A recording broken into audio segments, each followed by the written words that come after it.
And welcome to Today's Newsday, your #1 resource for the entire week's worth of VR news.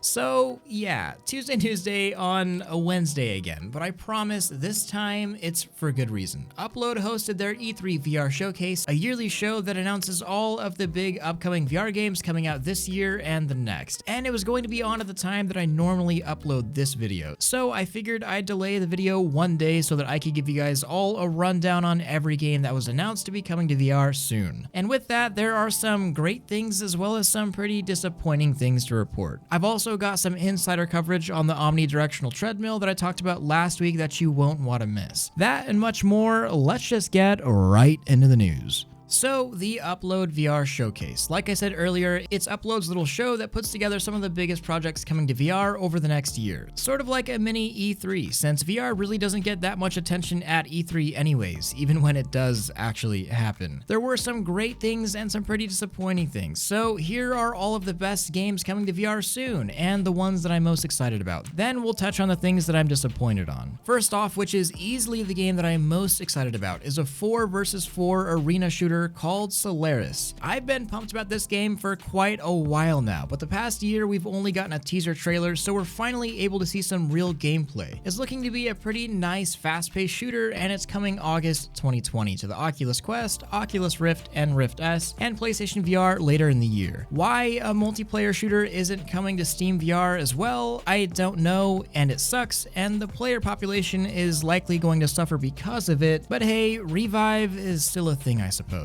Walking Dead Saints and Sinners is receiving a sweet-looking wave horde mode called the Meat Grinder update, and yeah, it's a free concept update, gotta love it. A few games are coming to the Quest later this year, like Trover Saves the Universe, the fun, quirky game by the creators of the Rick and Morty VR game. Onward got its first gameplay video on the Quest, and In Death Unchained is among that list to be coming to the platform as well. Lots of games getting Quest support. Another game that I'm very excited about is Lawn, a physics-based cyberpunk action game, and we got a newly updated gameplay trailer for it as well. It's looking to be pretty great, and it doesn't have a release date yet, just set for later in this year currently, but it is looking a lot better than the first reveal that we got way back. 3 free songs are coming to Pistol Whip, but the biggest update for the game is called the Concierge update, and it's coming later in 2020. Cool part about this big update is that it includes an entire campaign and story mode, something that I definitely didn't expect, but I'm really excited about. The game is also set to release for PSVR later in this year as well. Vertigo, an old PC VR classic, is receiving a remaster, which I think is pretty interesting because the remaster of the first game is coming before Vertigo 2 that was announced kind of a while back. But I think it's for good reason. Vertigo is an incredible game, but it's very outdated as a lot of these 2016, 2017 VR games are. I think it's going to be a trend in the future to have older VR games get remastered a lot more often and quicker than typical games, just because of how fast VR gaming standards have grown.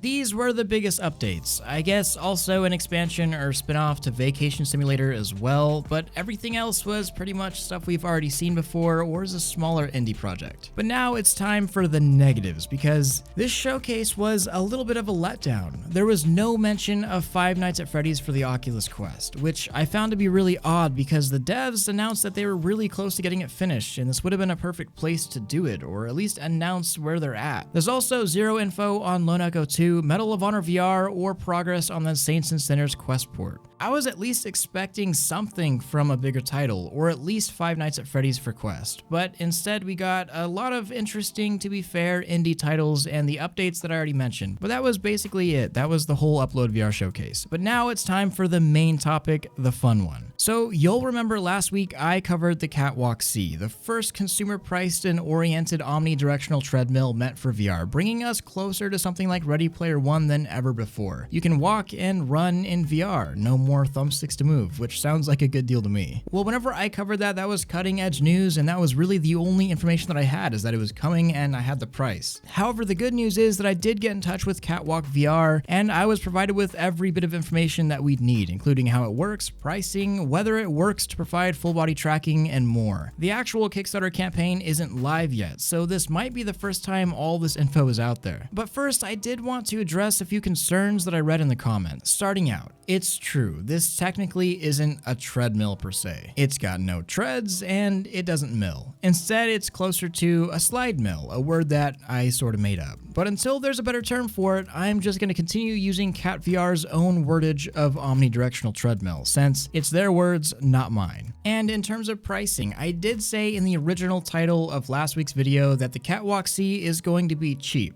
Well, of course, cheap is relative, and in this case, the $699 price of the new treadmill from Cat is extremely cheap for what it is. I mean, the last omnidirectional treadmill from Cat was more than $3,000, so yeah, $700 ain't cheap, but for what you're getting, this is the cheapest that something like this has ever been. But now, on to the juicy details. The Kickstarter campaign officially starts on June 21st at 10 p.m. Beijing time, and you might want to really save that date in your calendar if you want one of these though, especially at this price. Like seriously, because I was wrong about some of the pricing. Here's how it's gonna work. The campaign will go for 40 days. The longer the campaign goes, the higher the price gets. The Catwalk C will start at $699 for the full package. You're just first to the line and obviously dedicated, so you get the best price for being an early supporter. If you wait too long, it'll go up to $799, and then it'll go up to $899. And if you wait until the last second for the Kickstarter to order one, you'll end up paying $999. And this will be the stable price moving forward during the Kickstarter campaign. Sucks, I know. Yeah, something I didn't really expect, but hey, just go there quickly if you really want one, because as time goes on, the price will just keep going up. So I've also confirmed that there are abilities to walk, of course, run, full speed with a natural gait, and here's the thing, you can strafe, which if you've seen the Cyber Shoes that is not capable of a strafe movement, it's not something to take lightly. In shooters, or really most other VR games too, strafing is a pretty important mechanic and becomes somewhat hard to do with devices like this. And it is possible with the Cat C. With the device, you can crouch and bend over, and there is an auto walk mode where you just rest your foot in the forward position and you keep walking, the same as going backwards too. The whole device will weigh around 120 pounds and will take up 7 square feet in a room. So if you have a large play space or a small one, you know at least how much to account for. The maximum weight capacity for a user is 286 pounds, and the recommended height is from 5.2 feet to 6.3 feet. Now, in terms of full body tracking capability, I asked Cat, and here's what their response is specifically. Quote, "In general, our system collects basic data of the foot position on the platform to improve our locomotion algorithm and enable collection of parameters such as velocity. However, that's an inside-out system that's not capable to track the exact position in space for purposes like full body tracking. For example, although we should be able to calculate the distance between the user's feet and the platform, that's still just an estimation not suitable for full body. So if you were planning on using this for full body tracking instead of something like Vive trackers, don't plan on it. I'm not sure if Vive trackers are compatible with Cat VR at the moment, but we'll just have to see. I will be getting one to review on this channel, so if you're interested for that content in the future, just stay subscribed and I'll be making it. But now it's time for a meme break! Here we go again. Another company talking about how VR is dead, dying, broken, or boring.